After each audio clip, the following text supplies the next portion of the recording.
Se les dice hijos del diablo, pero ¿qué pasaría si la religión entra en ellos? ¿Los podría salvar? Quédate hasta el final del video y descúbrelo. Las pandillas MS-13 y Barrio 18 pelearon frente a la iglesia bautista Ebenezer durante años. Los vecinos perdieron a sus hijos. El pastor Nelson Moss encabezó servicios religiosos entre el estruendo de los disparos. Cuando un joven que acababa de salir de la cárcel se acercó a Moss en 2012, diciendo que había encontrado a Dios y quería dejar la pandilla, el pastor accedió a ayudarle. Moss puso un colchón en la oficina de su iglesia para que el nuevo miembro evangélico pudiera mantenerse alejado de la pandilla. Pronto se corrió la voz y otras personas que querían abandonar su vida delictiva empezaron a acudir a la iglesia, situada en un barrio obrero de San Salvador. Los colchones se amontonaban en el suelo y acabaron siendo sustituidos por literas. Los hombres cubiertos de tatuajes hacían pasteles y pan de ajo en una panadería improvisada en el sótano de la iglesia. Recorrieron los barrios controlados por las pandillas predicando el evangelio a través de megáfonos. 25 hombres solían vivir en la iglesia.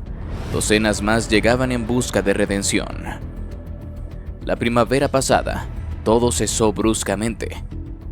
El presidente salvadoreño Nayib Bukele declaró la guerra a las pandillas y ordenó a los legisladores que aprobaran un estado de emergencia, con lo cual algunos derechos constitucionales quedaban invalidados. La policía empezó a detener a cualquiera que pudiera estar relacionado con una pandilla, incluidos antiguos miembros de programas de rehabilitación como el de Moss. La ofensiva de Bukele es un éxito entre sus compatriotas. Con más de 67,000 detenidos y un fuerte descenso de los homicidios, los salvadoreños dicen hoy sentirse mucho más seguros. Se presta poca atención a los pastores evangélicos que creen que los pandilleros pueden cambiar. Nada está pasando, ninguno de ellos está saliendo libre, dijo Moss de sus feligreses encarcelados, mientras caminaba junto a dos polvorientos hornos colocados contra una pared en el sótano de la iglesia Ebenezer. Las pandillas que durante tanto tiempo han dominado la vida en El Salvador se formaron en Los Ángeles. La pandilla Barrio 18 y la Mara Salvatrucha, o MS-13, se trasplantaron a El Salvador en la década de 1990, cuando Estados Unidos deportó a miles de salvadoreños. Durante décadas controlaron barrios mediante la extorsión y la violencia. El país contraatacó con detenciones masivas, pero las pandillas acabaron organizándose en las cárceles. El gobierno ayudó a negociar una tregua entre pandillas, pero dicha tregua se derrumbó, desatando una violencia que dejó a El Salvador con una de las tasas de homicidios más altas del mundo. En 2015 alcanzó más de 100 asesinatos por cada 100,000 habitantes. El gobierno etiquetó a las pandillas como grupos terroristas, pero los asesinatos continuaron. A medida que las cárceles se llenaban y los pastores hacían proselitismo en su interior, algunos pandilleros empezaron a convertirse al evangelismo, un movimiento creciente en El Salvador que predicaba el poder del arrepentimiento. Las pandillas a veces dejan salir a sus miembros de las maras si son sinceros en su conversión. El estilo de vida piadoso que fomentan las iglesias permitía a las pandillas vigilar fácilmente a sus antiguos miembros, afirma José Miguel Cruz, experto en pandillas de la Universidad Internacional de Florida. La pandilla sigue considerándote una amenaza, un riesgo, un competidor potencial, afirma Cruz, quien encuestó a casi 1,200 pandilleros salvadoreños activos y expandilleros, y descubrió que la adhesión a la vida religiosa es la forma más aceptada de abandonar una pandilla. Cuando Moss empezó a alojar antiguos miembros de pandillas en su iglesia, sus amigos le advirtieron de que podrían detenerle. Corrió el rumor de que era un pastor para pandilleros. Varias familias abandonaron la congregación, incluida la propia madre de Moss. Otros se sintieron más seguros con los recién llegados al ver que vivían respetuosamente en la iglesia. Moss exigió a los hombres que participaran en las actividades de la iglesia, esperaba que empezaran a quitarse los tatuajes y les prohibió comunicarse con sus antiguas pandillas.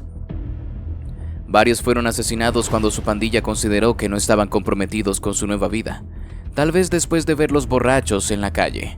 Dijo: "Lo sentimos mucho, pero este no caminaba bien", le decían los pandilleros. Los exmiembros de la pandilla se quedaban en la iglesia de 2 pisos unos meses o varios años, según Moss. Uno de ellos, Julio, terminó un curso de teología y trabajó en la tienda de la iglesia. En los servicios dominicales, docenas de exmiembros de pandillas llenaban un lado de la gran sala. Los que trabajaban en la panadería iban en bicicleta por los barrios cercanos para vender su pan. llevando camisetas con el nombre de la iglesia. Pero los hombres llamaban la atención. La policía hizo varias redadas en la iglesia, comprobando los documentos de identidad de los exmiembros de la pandilla y llevándose a algunos de ellos. Fue una época de grandes dificultades, dijo Moss, pero no había lugar para el miedo. Era más el deseo, la pasión para disfrutar el cambio. Moss trabajó con pastores de otras iglesias para establecer varios centros de reinserción social. Viajó a Los Ángeles para visitar a Homeboy Industries, cuyo programa de rehabilitación de pandillas proporciona eliminación de tatuajes, servicios legales, asesoramiento y capacitación laboral a miles de expandilleros cada año.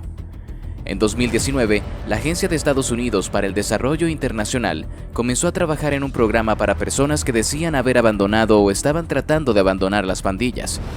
La agencia se asoció con la iglesia de Moss y otras dos para proporcionar capacitación laboral y asesoramiento. USAID también apoyó la Factoría Ciudadana, un centro de rehabilitación al oeste de San Salvador que trabajaba con unas 300 personas al mes procedentes de iglesias y del sistema penitenciario. Tenían grandes esperanzas de ampliar los esfuerzos de rehabilitación. Por cierto, si te está gustando el video, te invitamos a que nos regales tu me gusta y active la campanita de notificaciones para que no te pierdas ninguno de nuestros videos. Continuamos. Era digno de confianza. Estaba transformado. La inspiración del pastor Edwin Guzmán para acercarse a los miembros de las pandillas provino de una fuente poco probable, una película estadounidense de 1970, The Cross and the Switchblade, protagonizada por Pat Boone en el papel de un pastor evangélico que ejerce su ministerio en un barrio de Brooklyn, asolado por la delincuencia. Guzmán vio la película años después y dijo que el mensaje se le quedó grabado. En su iglesia evangélica de San Salvador, Guzmán creó un programa de formación laboral en el que antiguos miembros de las pandillas fabricaban jabón líquido. Todos los participantes fueron detenidos durante la represión.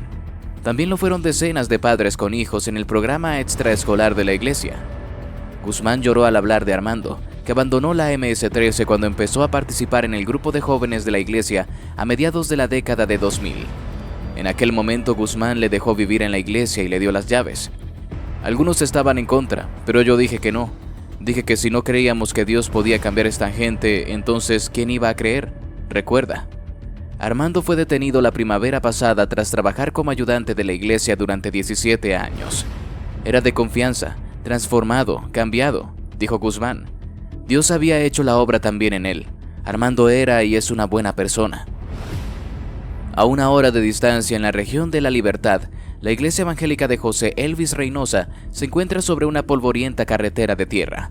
Su familia vive al lado, en una casa con tejado de láminas y la leyenda «La sangre de Cristo tiene poder», pintada en una pared exterior. En un corral adyacente descansan 2 enormes puercas preñadas. Reynosa se unió a la MS-13 cuando era adolescente. Se convirtió en líder y pasó varios años en prisión. Dejó la MS-13 cuando era un adulto joven y empezó a ir a la iglesia. Y durante años dirigió un ministerio de exmiembros de pandillas que predicaban en mercados locales. Los tatuajes de Reynosa, salvatrucha en la frente, llamaban la atención. La policía le paraba a menudo por la calle. Lo arrestaron en su casa en marzo de 2022, cuando empezaron las redadas.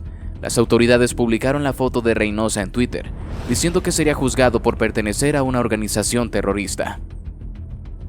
Cada 15 días, Francisca, la esposa de Reynosa, le envía paquetes con $100, con la esperanza de que lleguen a sus manos. Como mucho gana $10 al día vendiendo ropa colocada en ganchos afuera de su casa. Las autoridades volvieron a la casa una semana después de la detención de Reynosa y preguntaron a Francisca si había estado alguna vez en la cárcel.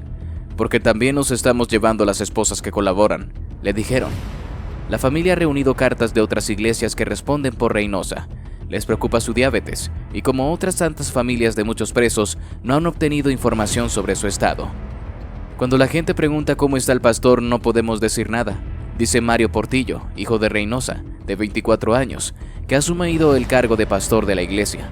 No tenemos respuesta. Huida al sur de California. El riesgo de arresto era demasiado grande para que algunos se quedaran. Tras meses esquivando a las autoridades, Nelson Sánchez dejó atrás a su mujer y a sus 3 hijos y huyó a California. Sánchez, de 39 años, se había unido a la MS-13 a los 14 años, cuando fue puesto en libertad en 2008 tras una estancia de meses en prisión que descubrió como una llamada de atención. Dijo a su pandilla que se alejaba para buscar a Dios. Ya veremos si es verdad, le dijeron. Poco después, dice, fue atacado a tiros por pandilleros enfadados con su decisión. Por aquel entonces Sánchez vivía cerca de la iglesia de Guzmán, y el pastor le dejaba hacer trabajos de mantenimiento. Se convirtió en pastor de jóvenes, tomó cursos de teología y ayudó a Guzmán a llegar a los jóvenes a través de un torneo de fútbol en el vecindario. En 2019 empezó a dirigir su propia congregación. En mayo, la policía se presentó en la iglesia de Guzmán preguntando por Nelson. Sánchez salió de El Salvador ese mes. Se entregó en la frontera entre Estados Unidos y México en junio, y tras contar su historia a un juez, se le concedió la libertad condicional, un permiso temporal para entrar en el país. En su solicitud de asilo escribió que el gobierno de El Salvador me está buscando para llevarme de vuelta a la cárcel, y si vuelvo a caer en prisión no me cabe duda de que la MS me matará. Sánchez vive ahora en Los Ángeles con 2 de sus hermanos, a la espera de que avance su caso. Hasta cierto punto apoyo que el presidente esté arrancando de raíz el problema de las pandillas, dijo. Pero lo que no es bueno es que no sepa distinguir entre los pandilleros activos y los que no lo son. Durante 16 años estuve en un mundo totalmente distinto al que pertenecía, porque Dios me dio la oportunidad de reparar mi vida. Así llegamos al final de este video. Si te gustó, te invito a que nos des tu me gusta para seguir haciendo más videos como este. Además de que no olvides suscribirte y activar la campanita para que no te pierdas ninguno de nuestros nuevos videos. Te deseo un gran día. Hasta la próxima.